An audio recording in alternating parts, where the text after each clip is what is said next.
எடப்பாடி பழனிசாமி நீதிக்குமா திமுக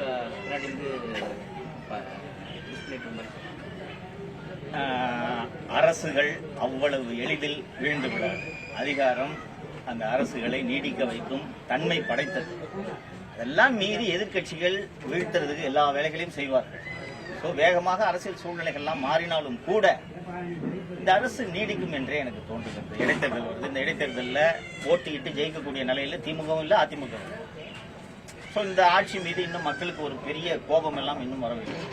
இந்த ஆட்சி ஏன் விழப்போகுது? சார், நீங்க கைதாகும் போதும் உங்க வீட்டுல சாக்கடை ஊற்றும் போதும் தொடர்ந்து குரல் கொடுத்தவர் எடப்பாடி பழனிசாமி அவர்களை நீங்க நேற்று விமர்சனம் பண்ணீங்க. அதை நன்றி கட்டத்தனம் பண்ணிட்டீங்க அப்படின்னு அதிமுக தொண்டர்கள் தொடர்ந்து உங்க மேல விமர்சனம் வைக்கிறாங்க. இது எப்படி சார்?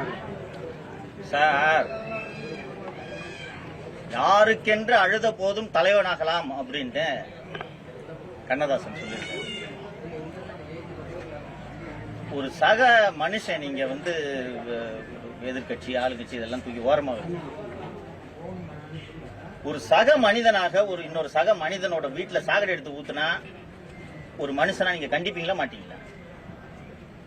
சொல்லுங்க, கண்டிக்கணுமா வேணாமா? ஒரு சக மனுஷனாவே நீங்க கண்டிக்கணும். ஒரு மக்கள் தலைவராக, அதுவும் எதிர்கட்சி தலைவராக நீங்கள் இருக்கும்போது கண்டிக்கிறது உங்க கடமை இல்லையா? அப்போது நீங்கள் இந்த மாதிரி ஒரு மோசமான தாக்குதல் சம்பவம் நடந்தது என்பதற்காக, அதை திரு எடப்பாடி பழனிசாமி கண்டித்தார் என்பதற்காக அவர் உயிரோடு இருக்கும் வரை நான் அவருக்கு அடிமையாக விசுவாசமாக இருக்க வேண்டுமா? ஒரு விஷயத்தை புரிஞ்சுக்குங்க.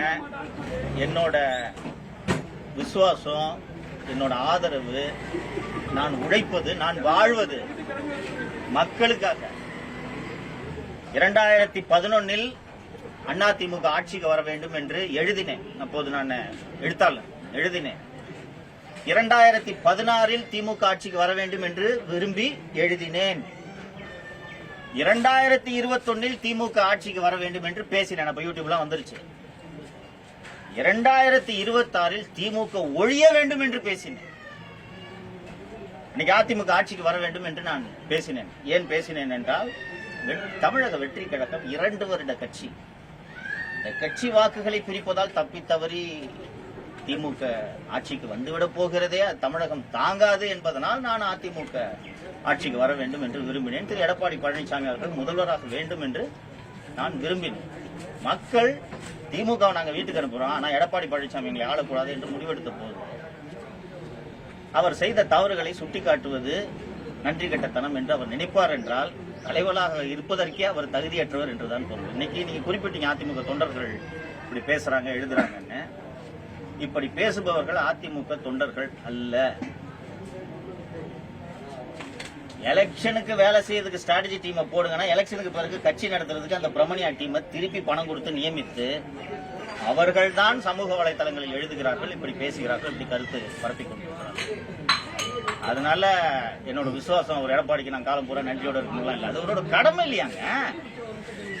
இன்னொன்னு, இதை கண்டித்து பேசுவதனால் அவருக்கு பலனா எனக்கு பலனா? கண்டித்ததால் அவர் பலனடைந்தார், மக்கள் அதை வரவேற்றனர். அதனால நான் அவருக்கு நன்றியோட இருக்கணும்ன்றதெல்லாம் ஒரு அபத்தமான வார்த்தை. பிளே ஸ்டோர் மற்றும் ஆப் ஸ்டோரில் இருந்து பாலிமர் செயலியை QR கோடு மூலம் பதிவிறக்கம் செய்யுங்கள். செய்திகளை உடனுக்குடன் பெறுங்கள்.